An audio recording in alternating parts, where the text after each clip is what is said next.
बिस्मिल्लाहिर्रहमानिर्रहीम। आज तक के मुअज़्ज़ज़ नाज़रीन अस्सलाम वालेकुम। अब किस नंबर 16 मुलाहिज़ा फरमाएं। वो एक बार फिर जुनूनी अंदाज में फुनकारा। उसका खंजर वाला हाथ फजा में बुलंद हुआ। शानी ने अपनी चीख ऊँटों के अंदर रोकी और आंखें बंद कर ली। उसका जिस्म अपने मुजाजी खुदा के मुहलक तरीन वार के लिए तैयार था। वो जानती थी अभी सीने में दिल के मुकाम पर दर्द की नाकाबिले बर्दाश्त लहर उठेगी, खून उछलेगा और अदमाबाद की तरफ उसका मुख्तसर सफर शुरू हो जाएगा। मौत का इंतजार चंद सातों का भी हो तो बहुत मुश्किल होता है। शानी भी इस नाकाबिले बयान मुश्किल से गुजर रही थी। 1 सेकंड गुजरा, 2 सेकंड गुजरे और फिर कई सेकंड गुजर गए। जानलेवा वार नहीं हुआ। वो उसी तरह बेहरकत पड़ी रही। धीरे धीरे उसके बालों पर फाखर के हाथ की नाकाबिले बर्दाश्त गिरफ्त कमजोर पड़ गई। उसने डरते डरते आंखें खोल दी। फाखर का खंजर वाला हाथ इस तरह उठा हुआ था, लेकिन अब उसके तने हुए चेहरे पर जुनून और वहशत की वो कैफियत नहीं थी। आंखों के जाननुम का मौसम भी जरा सा बदला हुआ था। इन आंखों में शानी को शिकस्त और नाकामी की किरचियां नजर आईं। तब उसने महसूस किया कि उसके पेट पर घुटने का अजियतनाक दबाव भी खत्म हो गया है। फाखर उसके ऊपर से हट गया, लेकिन उसका खंजर वाला हाथ अभी तक उठा हुआ था, जैसे किसी मसमार हो जाने वाले कले पर कले वालों का झंडा लगा रह जाए। तब आहिस्ता आहिस्ता ये हाथ भी नीचे गिर गया। फाखर किसी जख्मी चौपाई की तरह उसके पहलू में मौजूद था। उसका सर तकिए को छू रहा था। फिर शानी के कानों ने पहली बार उसकी सिसकी सुनी। वो रो रहा था। नारपुर का चौधरी, जिसकी पगड़ी का शमला और मूंछ का बाल कभी नीचा नहीं हुआ था, चौपाई की तरह गर्दन डाले पड़ा था और रो रहा था। बतदरीज उसका रोना करबनाक होता चला गया। इश्कियों से उसका वजूद लर्ज रहा था। चलने में बाद वो इस तरह ऊंधा लेट गया कि उसका सर शानी के कंधे से छूने लगा।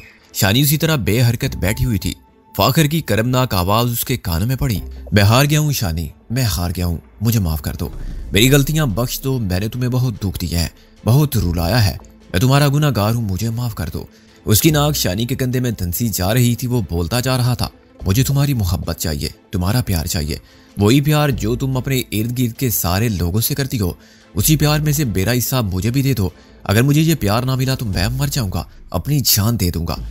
शानी का जिस्म सहम कर गठरी सा बन गया था। उसने गठरी को खोला और फाखर के पहलू में लेट गई। इसकी समझ में कुछ नहीं आ रहा था वो इस आंसू बहाते शख्स से क्या कहे। इसने अपना बायां हाथ बढ़ाया और उसकी उंगलियां धीरे धीरे फाखर के घने सख्त बालों में चलने लगी। वो उसी तरह लेटा रहा और उसकी आंखों से पानी रिसता रहा। कई मिनट इसी तरह गुजर गए। तब शानी ने करवट बदलते हुए उसका सर अपने सीने से लगा लिया। वो इश्कबार लहजे में बोला, शानी, मैं चाचा जान चौधरी रिशाल से भी बहुत नाइंसाफियां की हैं। मैं कल उनसे भी माफी मांगने जाऊंगा, उनके सामने अपनी गलतियों का एतराफ करूंगा। शानी ने नहीफ आवाज में कहा, आप उनसे हंसकर बात कर लें तो उनके सारे शिकवे दूर हो जाएंगे। वो मुझसे बड़े हैं, इज्जत की जगह पर है, मुझे उनसे माफी मांगनी चाहिए। फाखर बोला, शायद इस तरह आदल की रूह भी मुझे माफ कर दे। शानी खामोशी से उसके बालों में उंगलियां चलाती रही। उसकी आंखों से बहने वाला गर्म पानी शानी के सीने पर रेंगता रहा। फिर वो सो गया। शानी भी सो गई। अगले रोज फाखर सारे काम छोड़कर रंगवाली किया और रात गए वापस आया। उसके दिल में जो बात पैदा हुई थी वो उसने पूरी की थी। वो शानी के अब्बा जी से बाकायदा माफी मांग कर आया था। 2 दिन बाद जब वो शाम को घर आया तो काफी खुश था।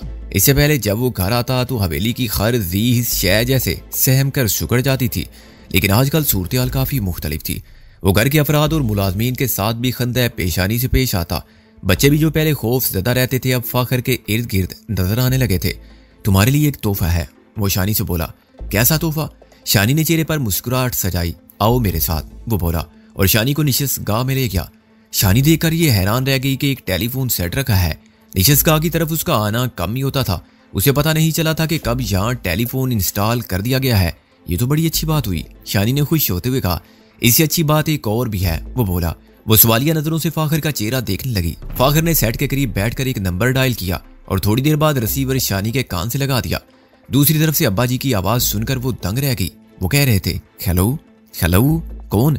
ये मैं हूँ शानी। वो खुशी से लरजती आवाज में बोली, आपके यहाँ कब लगा फोन? जब तुम्हारे यहाँ लगा। ये तुम्हारे शोर साहब का ही कारनामा है, अब्बा जी ने खुश दिली से कहा। फिर जरा तवक्कुफ से बोले, काफी कोशिश की है इसने, वरना इतनी जल्दी ये सहूलत नहीं मिलती। खास तौर से हमारी हवेली में तो तार का पहुंचना बड़ा मुश्किल था। शानी ने शुक्रगुजार नजरों से फाखर की तरफ देखा। वो मुस्कुराता हुआ बाहर चला गया। बाप बेटी बात करने लगे। रुके हुए ख्यालात पानी के रवां शफाफ तारे की तरह बहने लगे। अब्बा जी फाखर से खुश नजर आते थे, मुसलसल उसकी तारीफें कर रहे थे और साथ साथ दुआ दे रहे थे कि उसके अंदर आने वाली ये तब्दीली मुस्तकिल साबित हो।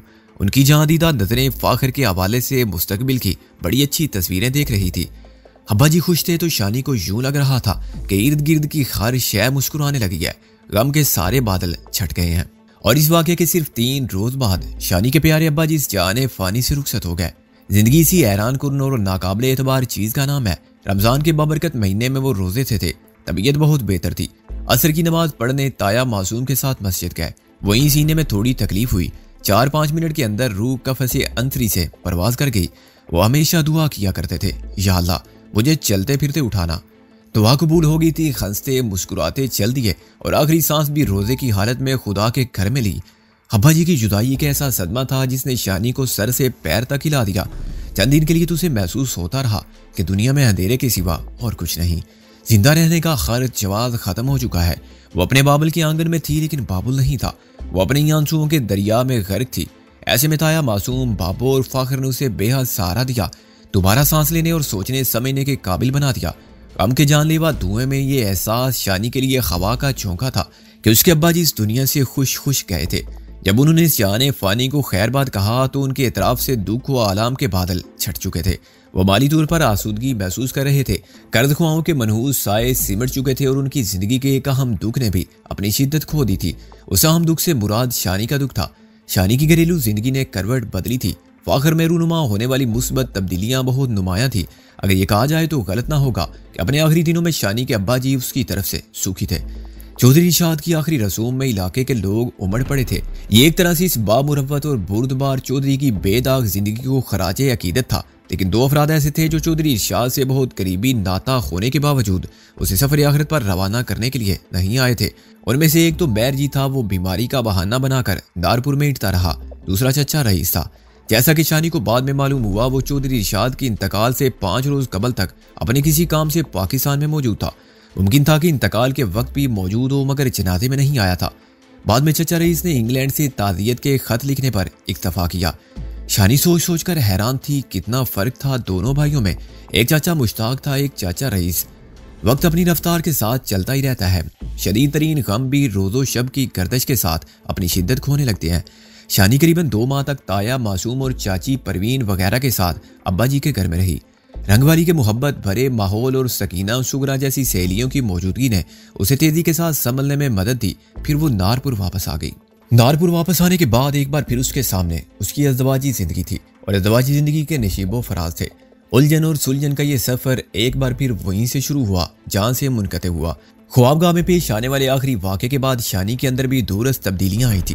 वो खुद को धीरे धीरे बदलते महसूस कर रही थी। इसका वजदान कह रहा था कि अगर इसके मजाजी खुदा ने म्याना रवि इख्तियार रखी और जल्दबाजी ना की तो वो बहुत जल्द खुद को मुकम्मल तौर पर संभाल लेगी।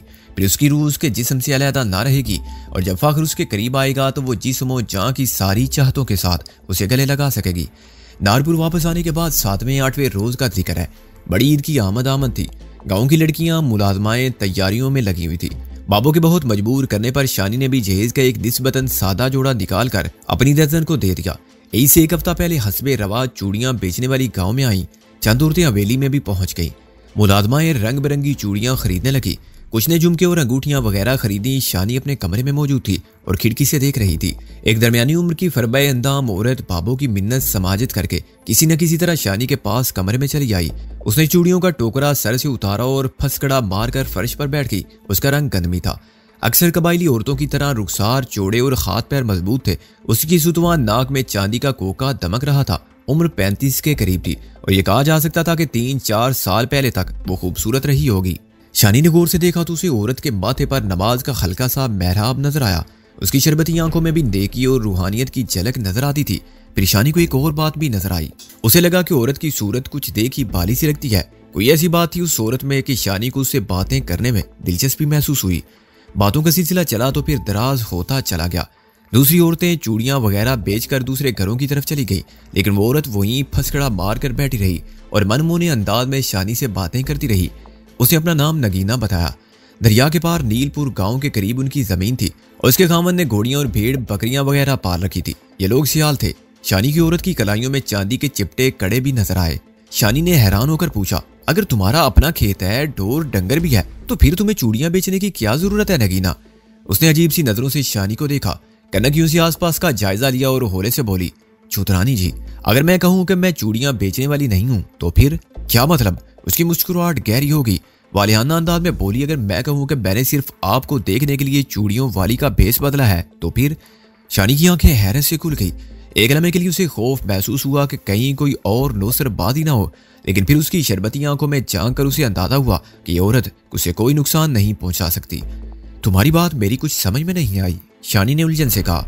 वो वालियाना अंदाज में शानी को देखते जा रही थी। देखती देखती बोली, आप मुझे नहीं जानती हैं, पर मैं आपको बहुत दिनों से जानती हूँ, और जब से आपको जानती हूँ आपको देखने के वास्ते जी मचलता रहता है। उसने चलने में तवक्कुफ किया, फिर गहरी सांस लेकर बोली, आपके बारे में जैसा सोचा था आप उससे ज्यादा अच्छी निकली हैं, बहुत ज्यादा अच्छी निकली हैं। इसलिए दिल करता है कि आपसे कुछ भी ना छुपाऊं। मुझे आपसे कोई डर खतरा नहीं है। अगर मैं गलती कर रही हूं तो आप ये गलती जरूर माफ कर देंगी ना? तकीना, मुझे अभी तक तुम्हारी कोई बात समझ में नहीं आई, मैं तुम्हें क्या जवाब दूं? वो ठहरे हुए अंदाज में बोलती चली गई। रुस्तम सियाल का नाम आपने जरूर सुना होगा। मैं उसकी खाला जात बहन हूं। आज से 4-5 साल पहले उसके साथ मेरी शादी भी होने वाली थी, मगर फिर ना हो सकी। मेरा ब्याह चमरू सियाल से हो गया। अब मैं उसके 2 बच्चों की माँ हूं और अपने घर में खुशबाश हूं। रुस्तम अब भी हमसे मिलता रहता है। अब मेरे लिए वो बस बरा की तरह ही है। इस उम्मीद के बाद नगीना ने दाएं बाएं देखकर अपनी आवाज मजीद पस की और असल मौजू की तरफ आ गई। चौधरानी जी, आप परेशान नजर आने लगी हैं। मैं एक बार फिर कहूंगी कि मुझे आपको कोई नुकसान नहीं पहुंच सकता, और अल्लाह सोने ने चाहा तो आपकी तरफ से भी मुझे कोई नुकसान नहीं पहुंचेगा। चौधरानी जी, मैं तो बस अपने दिल के हाथों मजबूर होकर यहाँ आई हूँ। मैं वो सूरत देखना चाहती थी जिसने एक पत्थर में तरेड़ दरार डाल दी और उसे मोम कर दिया। तुम्हारी कोई बात मेरे पल्ले नहीं पड़ रही है। शानी ने खुश घूंटों पर जबान फेरी। देख सूरत औरत ने बड़ी मुहब्बत और बेतकल्फी से शानी का नरम हाथ अपने खुरदरे हाथ में ले लिया और बोली, चौधरानी जी, यहाँ हमारे दरमियान जो बातें हो रही हैं वो कब्र की दीवारों तक मेरे अंदर ही रहेंगी, बाहर नहीं निकलेंगी। आप बिल्कुल भी परेशान ना हो। मैं परेशान नहीं हूं नगीना, लेकिन तुमने जो कुछ कहना है जल्दी कहो। वो खोई खोई आवाज में बोली, चौधरानी जी, इश्क मोहब्बत प्यार के बारे में लोगों की तरह मैंने भी बहुत कुछ सुना था। मेरा ख्याल था कि मैं इस बारे में सब कुछ जानती हूँ, पर कुछ दिन पहले मुझको पता चला कि मैं तो कुछ भी नहीं जानती, और शायद मेरी तरह काफी सारे लोग भी कुछ नहीं जानते। मैंने एक ऐसे बंदे को देखा चौधरानी जी, जिसने किसी के साथ इश्क किया फिर करके वखाया। इस तरह उसके इश्क में खुद को फना किया कि बाकी सब कुछ भुला दिया। शानी के दिल में जलजला सा बर्पा हो गया। उसे अंदाजा हो रहा था कि बात किस रुख पर जा रही है। वो खामोश रही तो नगीना ने कहा, आप पूछेगी नहीं कि मैं किसकी बात कर रही हूँ? किसकी? रुस्तम सियाल की, नगीना ने कहा, और एक चन्नाका सा शानी के सीने में हुआ। नगीना बात जारी रखते हुए बोली, चौधरानी जी, रुस्तम एक पत्थर था जी, लोहा था, ऐसा लोहा जिसको जहर की पान चढ़ाई गई हो, जो सिर्फ काटना जानता हो, बस मारना जानता हो। हमारे कबीले के लोग सोचते थे कि पहाड़ अपनी जगह से हिल सकता है और शायद दरिया भी उल्टा चल सकता है, पर रुस्तम बदल जाए ये हो ही नहीं सकता। फिर ये हुआ जी, हम सब की अखियों के सामने हुआ। मैं कसम खाती हूँ चौधरानी जी, मैं यहाँ रुस्तम की तारीफें करने नहीं आई। मैं तो सिर्फ आपको देखना चाहती थी और आपको ये बताना चाहती थी कि रुस्तम किस तरह बदला है। हाँ चौधरानी जी, ये बिल्कुल वक्री तरह का काम हुआ है। शायद ये काम सारे इलाके की पुलिस मिलकर भी ना कर सकती, बड़े बड़े अफसर वजीर नहीं कर सकते थे। वो अपने आप हो गया और इतने चुप चुपाते हुआ कि सब देखते रह गए। पहले रुस्तम ने वारदातें छोड़ी और फिर अपने गिरोह के बंदे छोड़े, फिर बिल्कुल अलग थलग हो गया। बहुत थोड़े लोगों को पता है कि वो अब 5 वक्त का नमाजी है, रूखी सूखी खाता है। ऐसा लगता है कि जोग ले लिया है उसने। पहले उसका दिल पत्थर था जी, बड़ी से बड़ी बात का उस पर असर नहीं होता था, पर अब किसी को जरा सा दुखी देखकर उसकी आंखों में पानी चमकने लगता है। चौधरानी जी, मुझे हर वेले इस बात की टो रहती थी कि रुस्तम के साथ ये सब कुछ कैसे हुआ, क्यों हुआ। मेरे बंदे चिमरू ने एक दिन कहा था, रुस्तम के कुछ यार कहते हैं कि रुस्तम को किसी कुड़ी से इश्क हो गया है। ये ऐसा इश्क है जिसने रुस्तम को दुनिया की हर शय भुला दिया है। चौधरानी जी, हमारे खानदान की औरतों में आमतौर पर इस बारे में गल होती रहती है। कुछ का ख्याल है कि ये सब झूठ है। अगर रुस्तम किसी कुड़ी से इश्क करता तो उसके लिए उसे ब्याह करना कौन सा मुश्किल काम था। वो 10 पैरे तोड़कर भी उस कुड़ी को घोड़े पर बिठा कर ले जाता। पर हमारी बरादरी की अम्मा हाजन सियानी कहती है, कुड़ियों, इश्क पैरे तोड़ने का नाम नहीं है, ये तो खुद पर पैरे लगाने का नाम है। मुझे अम्मा सियानी की बात तो समझ में नहीं आती, पर इतना जरूर जानती हूँ कि जिस तरह का इश्क रुस्तम ने किया है, इस तरह का बस कोई कोई करता है। शानी का दिल सीने में सहम कर फड़क रहा था। वो बस खामोशी से नगीना का चेहरा देखती रही। नगीना ने बात जारी रखते हुए कहा, कोई 1 महीना पहले की गल है। अम्मा हाजन सियानी बीमार हो गई। उसका सांस खराब हो गया और खराब ही होता चला गया। सारे कबीले को पता लग गया अम्मा सियानी अब बच नहीं सकेगी। शायद मैंने आपको बताया नहीं कि अम्मा हाजन सियानी ने सारी उम्र शादी नहीं की, बस अकेली रहती थी। लोग कहते हैं कि जब अम्मा 18 वर्ष साल की थी, उसका मंगेतर शादी से बस 2-4 हफ्ते पहले गड्डी की टक्कर से मारा गया। बस फिर अम्मा ने सब कुछ बुलाकर अल्लाह से लो लगाई और ऐसी लगाई कि फिर पीछे मुड़कर नहीं देखा। अम्मा सियानी दम दुरूद भी करती थी, उसके हाथ में बड़ी शफा थी, बस पानी में फूंक मार कर देती थी। अल्लाह सोना हर बीमारी को ठीक कर देता था। रुस्तम सियाल भी वारदातें छोड़ने के बाद कभी कभी अम्मा सियानी के पास आया करता था। वो 2-2 घंटे सर झुकाकर उसके सामने बैठा रहता और कुछ पढ़ता रहता। जब अम्मा सियानी ज्यादा बीमार हुई तो रुस्तम भी सियानी के डेरे पर पहुंचा। एक रात वहां रहा, फिर उसे अपने एक यार के साथ किसी काम से फौरन लाहौर जाना पड़ गया। अगले रोज अम्मा हाजन सियानी और भी ज्यादा बीमार हो गई। उसकी आखिरी रात को मैं उसके पास थी। मैंने अम्मा का सर अपनी गोद में रखा हुआ था। मेरा बंदा चिमरू अम्मा के पांव दबा रहा था। रात 11 बजे के करीब चिमरू हकीम को लेने गया तो अम्मा मुझसे बातें करने लगी। कहने लगी, नग्गो, तूने मुझसे कई बार पूछा था ना कि रुस्तम को किस कुड़ी से प्यार हुआ है, ले आज मैं तुझे बता ही देती हूँ। पता है तुझे कि मैं क्यों बता रही हूँ? मैं तुझे इसलिए बता रही हूँ कि तेरे अंदर से ये गल कभी बाहर नहीं निकलेगी। तू उसको अपने तक ही रखेगी ना? मैंने कहा, हाँ अम्मा जी, आपने कह दिया है तो हमेशा रखूंगी। अम्मा सियानी बोली, इस गल का पता सिर्फ 3 बंदों को है, सिर्फ 3 को, रुस्तम, वो कुड़ी और मैं। अब तू चौथी शामिल हो रही है। अम्मा यूं बोल रही थी जैसे नींद में हो। उसकी नजर मट्टी के दिए पर थी। मैंने कहा, अम्मा कौन है वो कुड़ी? मुझे पता है, तुम सुनकर हैरान होगी। वो ब्याही हुई कुड़ी है, नारपुर के चौधरी बैर के छोटे पोते की घरवाली है। मैं सुनकर सचमुच हैरान रह गई। अम्मा अपनी बात कह के चुप हो गई। मैं इंतजार करती रही कि वो कुछ और भी बोलेगी, पर नहीं बोली। आखिर चिमरवा वापस आ गया। हकीम उसके साथ नहीं था, वो किसी काम से दूसरे पिंड गया हुआ था। अम्मा सियानी ने चिमरवा से कहा, तुम हीर सैयद वारिस शाह बड़ी अच्छी तरह पढ़ते हो, मुझे सुनाओ। चिमरू रात गए तक वारिस शाह सुनाता रहा। सुबह अम्मा ने इशारों से नमाज पढ़ी और थोड़ी देर बाद दम दे दिया। नगीना कुछ देर के लिए खामोश हो गई। उसकी बड़ी बड़ी काली सियाह आंखों में नमी चमकने लगी थी। थोड़ी देर बाद वो बोली, अम्मा सियानी के दुनिया से जाने के बाद मैं कई दिन तक सोचती रही कि अम्मा ने मुझे आपके बारे में क्यों बताया।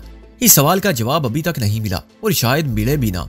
सियाने कहते हैं ना कि अल्लाह वालों की रमजे अल्लाह सोना ही जानता है। हवा से कमरे का मेहराबी दरवाजा खुद ब खुद खुल गया। नगीना ने खुद ही उठकर दरवाजा बंद किया और सियानी के कदमों में बैठते हुए बोली, चुतरानी जी, मैं आपसे एक बार फिर कहती हूँ कि यहाँ आने में मेरी कोई गर्ज नहीं है, ना अपनी ना किसी और की। किसी और की गर्ज रुस्तम की गर्ज ही हो सकती है ना, लेकिन उसको तो आपसे कोई गर्ज ही नहीं है। मैं सच कहती हूँ चुतरानी जी, जहां तक मैंने अंदाजा लगाया वो आपको चाहता तो बहुत है, शायद इतना कि आपके एक हाथ से मुस्कुराहट के लिए सारी दुनिया कुर्बान कर देवे, पर आपसे दूर रहकर भी वो दुखी नहीं है। वो बस अपने आप में मस्त है। आपको तो पीर जंडे शाह का पता ही होगा, उनका मजार आपके गांव रंगवाली के पास है। शानी ने इस बात में सर हिलाया। वो बोली, आपको ये भी पता होगा कि जंडे शाह के मजार पर लोग अपने बिछड़ुओं के नाम की देग चढ़ाते हैं और मन्नत मांगते हैं कि उनका मेल हो जाए, और अगर मेल ना हो सके तो वो जहां रहे सुख से रहे। शानी ने फिर इस बात में सर हिलाया। नगीना बोली, पिछले 8-9 माह से मजार पर हर रोज बिला नागा एक बिछड़े हुए के नाम की 2 देगें चढ़ाई जाती हैं। हमारी बिरादरी में अक्सर लोगों को पता है कि ये देगें रुस्तम की तरफ से चढ़ाई जाती हैं। वो ये भी जानते हैं कि ये देगें उस कुड़ी के नाम की हैं जिसके इश्क ने रुस्तम को चोर से कुतब बनाया है। वो किसी को पता नहीं कि कुड़ी कौन है, और ना कभी किसी को पता लगना है। पता लग भी कैसे सकता है? अम्मा हाजन सियानी अब अल्लाह को प्यारी हो चुकी है। रुस्तम ने सारी जिंदगी इस बारे में जबान नहीं खोलनी, ना ही आपने खोल दी है चुतरानी जी। बाकी रही मैं, तो मैंने अम्मा सियानी के सामने कसम खाई थी। अब आपके सामने भी मैं अपने साईं की कसम खाती हूँ कि ये बात मेरे साथ ही कब्र में जाएगी। शानी सर झुकाए बैठी थी। उसके नाजुक होंठों पर जैसे खामोशी की मोहर सी लग गई थी। कभी उसका जी चाहता था कि सूरत को झिड़कियां देकर कमरे से निकाल दे, कभी चाहता था कि खामोशी से इसकी बातें सुन ले और इसे दिल का बोझ हल्का कर लेने दे। अब शानी की समझ में यह बात आ गई थी कि औरत की शक्ल जानी पहचानी क्यों लगी थी। वो रुस्तम की खाला जात थी। खामोशी के इस वक्फे में नगीना फिर बहवियत से उसका चेहरा देखती चली गई। शानी ने निगाहें झुकाए झुकाए कहा, तुम मुझे अच्छी और नेक लगती हो, यही वजह है कि मैंने तुम्हारी ये बातें सुन ली है। क्या तुम्हें कुछ और भी कहना है? कहने को तो बहुत कुछ है चुदरानी जी। मुझे तो यूं लगता है जी कि मुझे रुस्तम के इश्क से इश्क हो गया है। मेरा दिल चाहता है कि कई दिनों तक किसी तरह आपके कदमों में बैठी रहूं और आपकी शक्ल देखती रहूं, पर मुझे पता है मैं ज्यादा देर ठहर नहीं सकती। ये बड़ी खतरनाक जगह है जी। हम सबको पता है कि मैर जी कितने गुस्से वाला चौधरी है। इसके बंदे हर आने जाने वाले पर शक की नजर रखते हैं। किसी को शक भी हो गया कि मैं चूड़ियों वाली नहीं हूँ, सियालों की औरत हूं, तो मुझे बिजली के टोके में से गुजार देंगे। शानी के माथे पर बल देकर उसने एकदम मौजू बदला। हाँ चुदरानी जी, मुझे एक और गल याद आई है, जाते जाते ये भी आपको सुना दूं। कौन सी गल? रुस्तम सियाल की गल जी। वो शानी को बदस्तूर वालियाना नजरों से देखते हुए बोली, पता है जी पिछले से पिछले हफ्ते क्या हुआ, पर पता नहीं कि आप मेरी गल पर यकीन करेंगी कि नहीं। तुमने जो कहना है जल्दी कह लो। शानी के लहजे में जब्त का आंसर था। वो बोली, लाहौर में फिल्मों की एक बड़ी एक्टर अपने रुस्तम की आशिक बनी हुई है। वो 4-6 महीने पहले शूटिंग शाटिंग करने यहाँ एक बाग में आई। तब रुस्तम ने सचमुच के गुंडों से उसकी जान और इज्जत बचाई थी। उस वेले की रुस्तम को ढूंढती फिर रही है। जिस दिन अम्मा सियानी फोत हुई उससे 2 रोज पहले वो रुस्तम को ढूंढती हमारे घर आ गई। इलाके का सबसे बड़ा पुलिस अफसर हाजी अयात खान रुस्तम का पक्का यार है। रुस्तम उस वेले अयात के डेरे पर था। वो सीधी डेरे पर पहुंच गई। रुस्तम से कहने लगी, मेरे साथ लाहौर चलो या कुछ दिन मुझे अपने पास रहने दो। शायद आप समझे कि मैं गप लगा रही हूँ, पर इस गल का इलाके के हर बंदे को पता है। अखबार में भी खबर छप गई थी। ये देखे जी, मैं आपको दिखाती हूँ। उसने एक टोकरी में से चूड़ियों के 8-10 बंडल निकाल लिए और नीचे बिछाए हुए अखबार के एक सफा निकालकर शानी के सामने कर दिया। शानी ने हैरानी से पढ़ा। एक खूबसूरत एक्ट्रेस की रंगीन फोटो के नीचे लिखा था, नोखेज हीरोइन नादिया 2 दिन तक पुरस्कार तौर पर गायब रहने के बाद वापस। कहा जाता है कि उभरती हुई शोला बदन हीरोइन नादिया उस जीदार की खोज में थी जिसने कुछ अरसा पहले उसकी जान बचाई थी। याद रहे कि करीबन 4 माह पहले दारपुर नामी गांव के पास शूटिंग के दौरान में कुछ असली गुंडों ने फिल्मी यूनिट पर हमला किया और सेक्स सिंबल नादिया को अगवा करने की कोशिश की, जिसे उस नामालूम शख्स ने नाकाम बना दिया। कुछ मजीद तफसीलात भी इस खबर में दर्ज थी। शानी को गौर से पढ़ते देखकर नगीना ने कहा, अंदर की बात यह है चौधरानी जी कि ये मोनी बला पूरी 2 रातें हाजी हयात खान के डेरे पर रही। उसकी गंदी नजर रुस्तम पर थी, पर उसकी दाल नहीं गली जी। मैंने आपको बताया है ना कि रुस्तम तो मलंगों की तरह हो चुका है। तीसरी रात से पहले रुस्तम उस बला को खुद लाहौर छोड़कर आया। मैंने आपको बताया ना कि जिस रात की सुबह अम्मा सियानी फोत हुई, रुस्तम और उसका अफसर दोस्त किसी काम से लाहौर गए हुए थे। वो यही काम था जी। शानी सर झुकाए सुन रही थी। वो नगीना की बातों पर किसी तरह का तबसरा नहीं करना चाहती थी। शानी को चुप देखकर नगीना बोली, शायद ये हमारी आखिरी मुलाकात हो चौधरानी जी। इसके बाद मैं और आप कभी ना मिलें, पर आज आपके साथ जो वक्त गुजरा और जो बातें की वो सदा याद रहेंगी। मेरे मन में आपको देखने की हसरत थी, सो आज आपको देख लिया। मैं ये देखना चाहती थी कि जिन सूरतों से सच्चा इश्क हो जाता है वो कैसी होती हैं, सो आपको देख लिया। इश्क की वजह का पता चल गया और इश्क का भी। अब मैं अनपढ़ भी अंदाजा लगा सकती हूँ कि सस्सी सोनी और हीर किस तरह की होती होंगी और उनसे इश्क करने वालों ने अपनी जान की बाजी क्यों लगा दी। शायद सोई सोई आंखों वाली खाना बदोश नगीना कुछ और भी कहती, मगर इसी दौरान में फाखर की गाड़ी की आवाज मेन गेट पर सुनाई देने लगी। शानी चौंक सी गई। उसे चौंकते देखकर नगीना का रंग भी मुतगय्यर हो गया। शायद आपके खावन साहब आ गए हैं। हाँ वो आ गए हैं, अब तुम जाओ।